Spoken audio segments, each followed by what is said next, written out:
Baik, terima kasih. Saya hanya ingin menambahkan, teman-teman sekalian, 50 tahun saya ada di dunia media. Jadi saya agak paham tentang branding ini. Branding itu kan diciptakan karena strategi. Dulu terpaksa kita mesti nyebut nih, karena tadi Anda nyebut kan. Awalnya aman kan gitu. Berubah kan? Ganti branding baru. Sekarang dipelajari lagi. Rencananya mau ganti branding, itu hak-hak boleh-boleh aja, itu sah-sah aja. Tapi kalau kita tetap konsisten, yaitu Jakarta menyala. Kalau kita, nah itu satu. Kedua tentang pajak. Nah ini makanya ini menarik nih. Saya nggak mau terlalu berat, nanti ente pusing, ane pusing. Jakarta kira-kira akan ditinggal 700.000 PNS pindah IKN. Ini artinya potensi lose tax pajak. Nggak mau berat-berat saya mau ngomong. Jadi saya mau lapor sama Pak Gub. Saya ini kan di Komisi 10. Kita sedang membuat panja biaya pendidikan. Kenapa kita buat? Waktu itu kasus UKT, uang kuliah tunggal yang tiba-tiba naik. Teman-teman sekalian, saya undang, kita komisi mengundang semua universitas swasta negeri, baru paham saya. Bayangin, Universitas Trisakti, Universitas Indonesia, Plang nama, bayar pajak. Nah, ngupil tuh. Saya bilang yang benar, iya Pak. Mas, Universitas Atmajaya itu pajak disamain sama misalnya warung Sidul. Ini pendidikan, dunia pendidikan. Apakah harus dipajakan sama dengan yang komersil?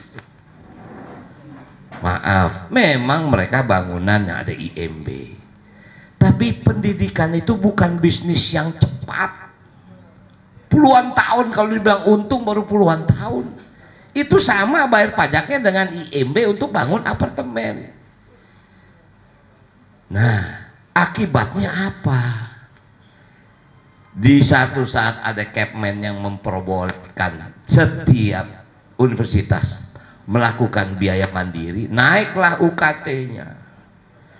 Awalnya pendaftaran 2,5, tiba-tiba begitu jalan 17 juta.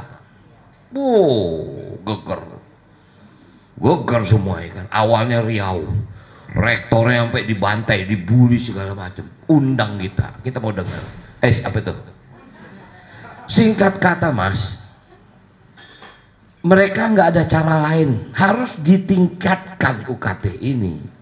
Karena apa? Ternyata hampir 15 tahun dunia universitas pendidikan kita nggak pernah naik UKT-nya. Makanya waktu ya mungkin abang-abang teman-teman bisa lihat ada jejak digital yang saya ngomong. Dulu maaf, dulu kita kencing 500 perak, sekarang 2.000. Mana mungkin coba puluhan tahun universitas tidak meningkatkan biayanya. Pantas aja, maaf Pak, coba abang ke lab, kita lab. Sekarang nih kita aja nih calon dokter mau masuk lab takut meledak. Alat labnya tua, mau revitalisasi, anggarannya dari mana? Misalnya itu, ini kita ngomong frame kecil aja. Nah tentang coblos 3 pasang, pasti besok akan dicoblos 3 pasang.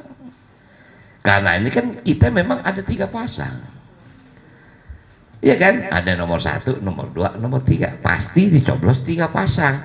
Tinggal pasangan mana yang paling banyak, besok kita beradu. Jadi saya yakin, makanya saya tadi ditanya, gimana Bang kalau ini? Saya ngerasa sayang kalau memang warga Jakarta membuang kesempatan memilih haknya. Sayang. Nah jadi artinya tidak bisa dipungkiri, pasti besok akan mencoblos 3 pasang, pasti.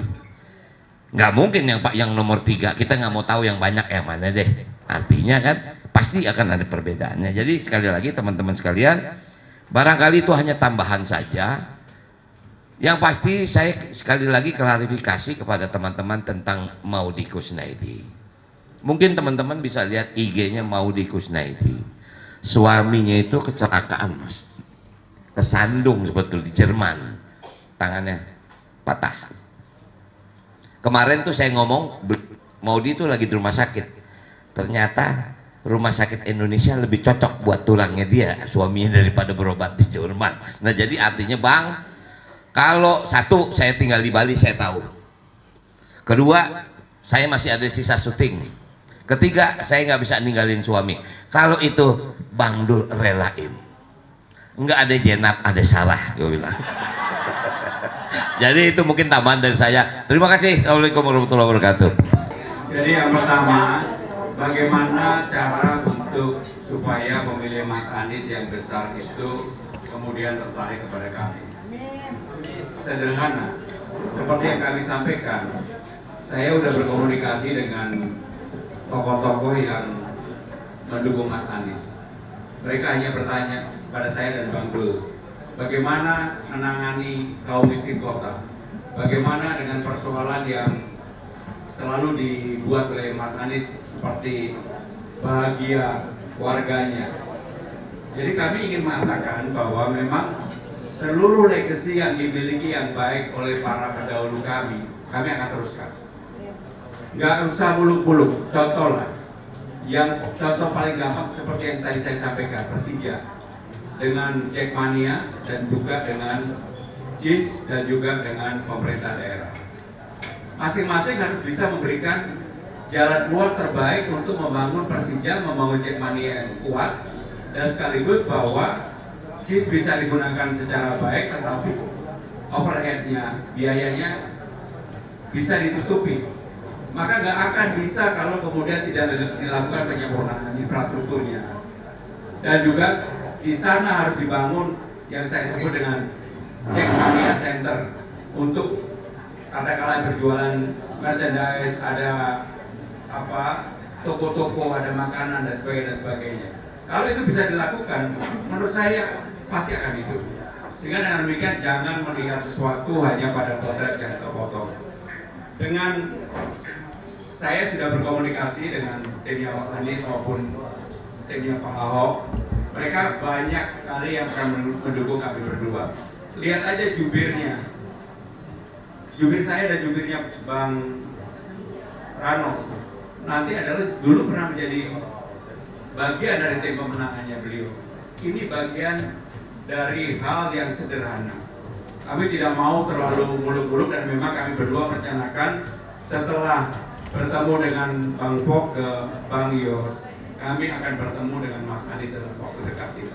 Kami akan menawarkan, menyampaikan, dan sekaligus meminta apa yang bisa Mas Anies sampaikan kepada kami. Karena semua orang mempunyai kelebihan ketika membangun Jakarta ini. Mengenai ketua umum, bukan ketua umum yang akan memberikan dukungan, kan nggak mungkin. Tetapi bahwa saya bisa berkomunikasi dengan baik dengan seluruh ketua umum itu tidak bisa dipungkiri. Saya tidak pernah punya masalah apapun dengan mereka karena sebagai sekretaris kabinet yang mudah-mudahan tanggal 22 September ini begitu saya ditetapkan, saya sudah mendapatkan persetujuan untuk mengundurkan diri, maka saya merasa bahwa saya akan konsentrasi sepenuhnya untuk memenangkan kami berdua. Mengenai peninggalannya Mas Anies, mengenai sumur resapan, hunian vertikal, kami akan kaji secara dalam mana yang bisa dilanjutkan. Tentunya tidak semuanya bisa dilanjutkan. Yang bisa dilanjutkan pasti akan kami lanjutkan, pasti. Karena dengan demikian seperti yang kita ketahui bersama bahwa Jakarta ini bukan lagi ibu kota negara. Dengan Undang-Undang Nomor 2 Tahun 2004, secara prinsip, sekali lagi saya ulangi, secara prinsip Jakarta menjadi pusat perekonomian nasional sekaligus sebagai kota global. Inilah yang harus dibangun, inilah karena ini undang-undang. Sehingga kita tidak boleh kemudian membuat sesuatu di luar apa yang sudah menjadi payung hukum untuk mengembangkan Jakarta pada saat ini. Sehingga dengan demikian sekali lagi teman-teman sekalian, kami terima kasih.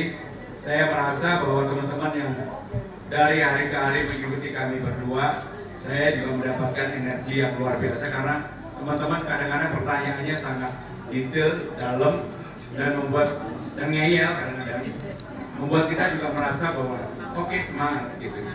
Karena sekali lagi saya yang udah lama sekali tidak mau tampil di ruang publik, sekarang siapa aja saya jawab.